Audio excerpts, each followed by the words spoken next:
भारत माता शिव शक्ति अवतार सच्ची गीता मुरली। ओम पिताश्री श्री बाबा याद है। आज है 1/1/2026 प्रातः क्लास। रिवाइज डेट है 18/7/1968। ओम नमः शिवाय। आज बाबा ने कहा, प्यारे बच्चे, जी बाबा अब परमधाम में नहीं है। जैसे हम आत्माएं यहाँ आकर शरीर लेती हैं तो वहाँ जगह खाली हो जाती है। बाबा भी यहाँ आए हैं पढ़ाने, तो वह जगह खाली हो गई। पहले तुम जाते हो या बाप जाते हैं, बात एक ही है। जो भी आत्माएं जाएंगी, हर एक अपने अपने जगह में जाकर खड़ी रहेंगी, जगह बदलती नहीं है। ओम नमः शिवाय। बाप बैठ बच्चों को समझाते हैं। बच्चे समझते हैं हम आत्माओं को बाप समझाते हैं और बाप अपन को आत्माओं का बाप समझते हैं। ऐसे कब कोई नहीं समझाते कि अपन को आत्मा समझो। यह बाप ही बैठ आत्माओं को समझाते हैं। इस ज्ञान की प्रारब्ध तुम नई दुनिया में लेने वाले हो, नंबरवार पुरुषार्थ अनुसार। यह भी कोई सभी को याद नहीं रहता कि यह दुनिया बदलने वाली है। बदलने वाला बाप है। बहुत हैं जिनको इतनी समझ नहीं है। यहाँ तो सम्मुख बैठे हैं। जब घर में जाते हो तो सारा दिन अपने धंधे आदि में ही लग जाते हैं। बाप के लिए तो समझाया है जैसे कन्या होती है, वह जानती नहीं है हमको पति कौन सा मिलेगा। चित्र देखती हैं तो उनकी याद ठहर जाती है। कहाँ भी जाएंगे फिर दोनों ही एक दो को याद करते हैं। उसको कहा जाता है शारीरिक जिस्मानी प्यार। यह है फिर रूहानी प्यार। रूहानी प्यार किसके साथ? बच्चों का रूहानी बाप के साथ और बेहद के बच्चों के साथ। बच्चों का बच्चों साथ भी प्यार चाहिए, यानी आत्माओं का आत्माओं साथ। ये शिक्षा भी अभी तुम बच्चों को मिलती है। दुनिया के मनुष्यों को कुछ भी पता नहीं है। तुम आपस में भाई भाई हो, तो वह आत्माओं का प्यार है। सभी भाई भाई भी आपस में जरूर प्यार करते हैं, क्योंकि एक बाप के बच्चे हैं ना। उनको कहा जाता है रूहानी प्यार। ड्रामा प्लान अनुसार सिर्फ पुरुषोत्तम संगम युग पर ही रूहानी बाप आकर रूहानी बच्चों को सम्मुख समझाते हैं। और बच्चे भी जानते हैं कि बाप अभी परमधाम में नहीं है, वह यहाँ आए हुए हैं। हम बच्चों को गुलगुल पवित्र पतित से पावन बनाकर सभी को ले जाते हैं। ऐसे नहीं कोई हाथ से पकड़ कर ले जाते हैं। सभी आत्माएं ऐसी उड़ेंगी जैसे मकड़ों का झुंड जाता है। उन्हों का भी जरूर कोई गाइड होता है। गाइड के साथ और भी गाइड्स होते हैं जो फ्रंट में रहते हैं। सारा झुंड जब इकट्ठा जाता है तो बहुत आवाज होती है। सूर्य की रोशनी को भी ढक देते हैं। इतना बड़ा झुंड होता है। तुम आत्माओं का तो कितना बड़ा अनगिनत झुंड है। असल वहां के रहने वाले हैं, यहाँ पाठ बजाने आए हैं। असल में तुम सभी आत्माएं परमधाम के निवासी हो। यह भी ज्ञान अभी मिला है, कैसे आत्माएं यहाँ आकर पाठ बजाती है। जब तुम देवताएं हो वहाँ तुमको यह याद नहीं रहता कि फलाने फलाने धर्म की आत्माएं ऊपर में हैं। आत्माएं ऊपर से आती हैं, यहाँ शरीर धारण कर पाठ बजाती है। यह चिंतन वहाँ नहीं चलता। यह भी बातें तुम अभी समझते हो। हम आत्माएं परमधाम में रहने वाली हैं। आगे यह पता नहीं था। बाबा भी परमधाम में रहते हैं, वहां से ही आकर इस शरीर में प्रवेश करते हैं। अभी वे किस शरीर में प्रवेश करते हैं वह पता तो बतला दी है। तुम लिखते भी हो शिव बाबा केयर ऑफ ब्रह्मा, ऐसे नहीं लिखते हो शिव बाबा केयर ऑफ परमधाम।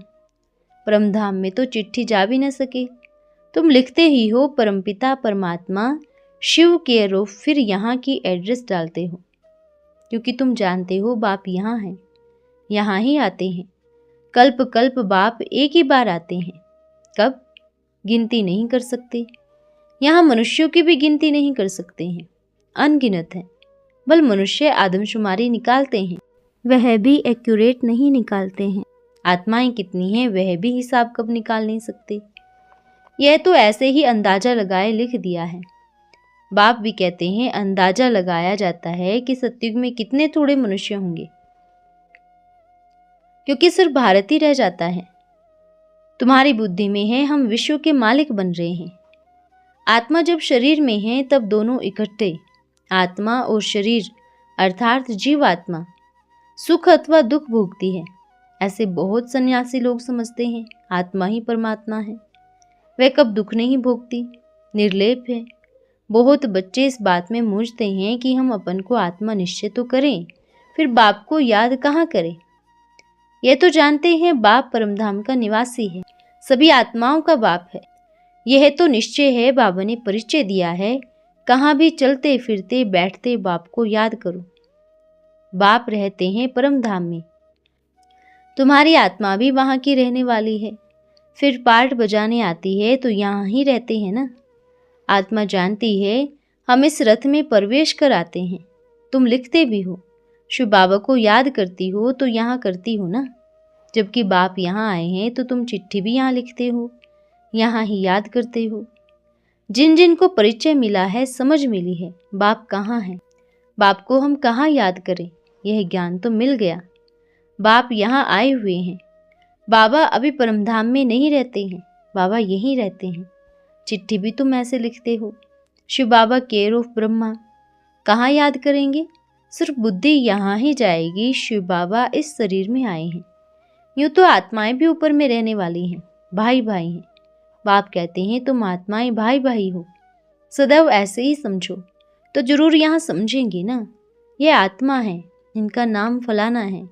आत्मा आत्मा को यहाँ देखती है, परंतु मनुष्य देह अभिमान में आ जाते हैं। बाप देही अभिमानी बनाते हैं। बाप कहते हैं तुम अपन को आत्मा समझो और मुझे याद करो। इस समय बाप समझाते हैं जब मैं यहाँ आया हुआ हूँ इस शरीर में, तो अभी ऊपर में नहीं हूँ, यहाँ ही आकर बच्चों को ज्ञान भी देता हूँ। तो जरूर यहाँ ही रहेंगे। और प्रैक्टिकल में बाप खुद कहते हैं मैं पुराना शरीर रूपी ऑर्गन्स लेता हूँ, जिसमें मुख्य है, यह मुख भी है, आंखें भी हैं। ज्ञान अमृत मुख से मिलता है। गौमुख कहते हैं ना, अर्थात माता का मुख, यह है बड़ी माता। बाप कहते हैं मैं तुमको प्रजापिता ब्रह्मा द्वारा एडॉप्ट करता हूँ, तो यह माँ भी हो गई ना। गाया भी जाता है तुम मात पिता हम बालक तेरे, तो वह सभी आत्माओं का बाप है। उनको माता नहीं कहेंगे, वह तो बाप है। बाप से वर्षा मिलता है, फिर माता चाहिए यहाँ, वहाँ तो बाप है, वह यहाँ आते हैं। अभी तुमको मालूम पड़ा है, बाप ऊपर में रहते हैं, फिर यहाँ आते हैं पाठ बजाने। दुनिया को इन बातों का कुछ भी पता नहीं है, वह तो ठीक कर भीतर में परमात्मा को कह देते, फिर तो अनगिनत हो जाए। इसको कहा जाता है घोर अंधियारा। गायन भी है ज्ञान सूर्य प्रगटा, अज्ञान अंधेर विनाश। इस समय तुमको ज्ञान है, यह है रावण राज्य, जिस कारण अंधियारा है। वहाँ तो रावण होता ही नहीं, इसलिए कोई विकार नहीं, देह अभिमान भी नहीं। वहाँ तुम आत्मा अभिमानी रहते हो। आत्माओं को ज्ञान है अभी हम छोटा बच्चा है, अभी जवान बना है, अभी वृद्ध शरीर हुआ है, इसलिए अभी यह शरीर छोड़ दूसरा नया लेना है।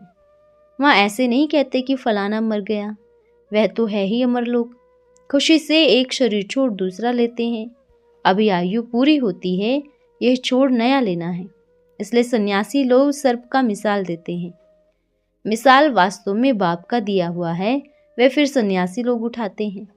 तब बाप कहते हैं यह जो ज्ञान मैं तुमको देता हूँ यह प्रायलोप हो जाता है।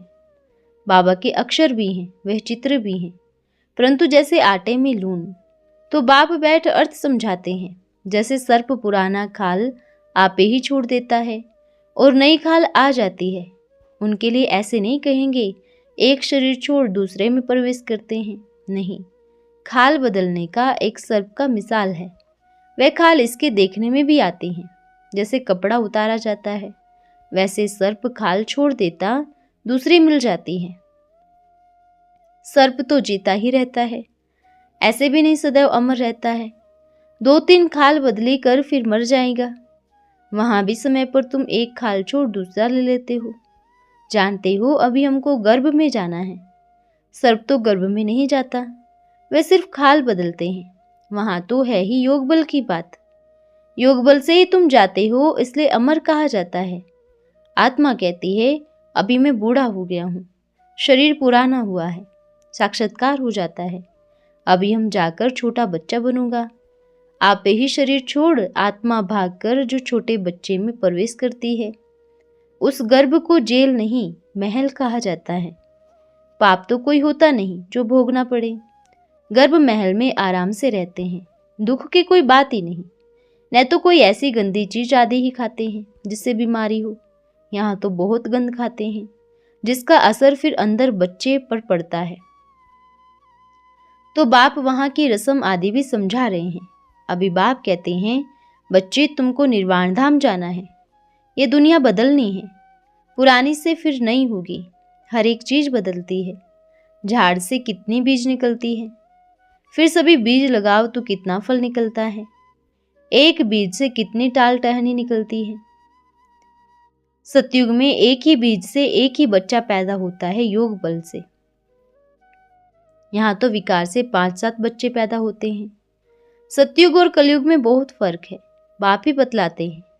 नई दुनिया फिर पुरानी होती है। पुरानी कैसे होती है 84 जन्म भी समझाया है। यह भी बच्चों को समझाया, बाबा परमधाम में नहीं है। जैसे हम आत्माएं यहाँ आकर शरीर लेती हैं तो वहाँ जगह खाली हो जाती है। बाबा भी यहाँ आए हैं पढ़ाने, तो वह जगह खाली हो गई। पहले तुम जाते हो या बाप जाते हैं, बात एक ही है।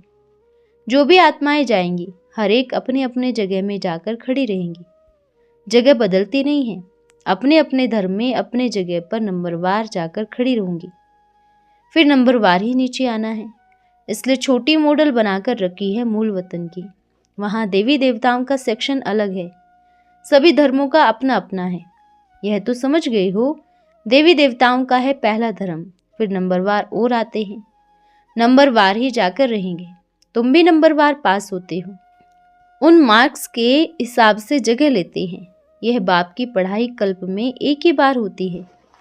पिछाड़ी में इम्तिहान होता है, उसमें भी नंबरवार होते हैं। तुम आत्माओं का कितना छोटा सीजरा होगा। जैसे यहाँ तुम्हारा इतना बड़ा झाड़ है, वहाँ भी ऐसे ही सेक्शन है।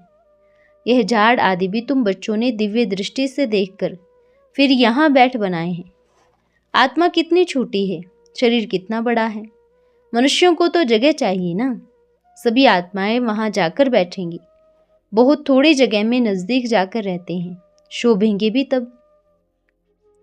आत्माओं का कितना छोटा झाड़ होगा। यहाँ तो मनुष्यों का झाड़ कितना बड़ा है। मनुष्यों को तो जगह चाहिए ना, चलने फिरने घूमने आदि की, नौकरी आदि करने की सभी जगह चाहिए। निराकारी दुनिया में आत्माओं को कितनी छोटी जगह होगी इनकी भेंट में। इसलिए इन चित्रों में भी दिखाया है, आत्माएं बहुत छोटी छोटी वहां रहती हैं। नंबरवार ही आते हैं। यह बना बनाया नाटक है। शरीर छोड़ आत्माओं को वहां जाना होता है। तुम बच्चों की बुद्धि में हैं हम कैसे रहते हैं और दूसरे धर्म वाले कैसे रहते हैं, कैसे अलग अलग हैं। फिर अलग अलग आते हैं नंबरवार। देवताओं के बाद इस्लामी बौद्धि आदि आते हैं। इनके पहले तो आ नहीं सकते। ये सभी बातें तुमको कल्प में एक ही बार बाप सुनाते हैं। बाकी तो सभी हैं जिस्मानी पढ़ाई, उनकी रूहानी पढ़ाई नहीं कह सकते। अभी तुम समझते हो हम आत्मा हैं। आई माना आत्मा, माई माना मेरा शरीर। मनुष्य यह नहीं जानते। उन्हों का तो सदैव शारीरिक संबंध ही रहता है।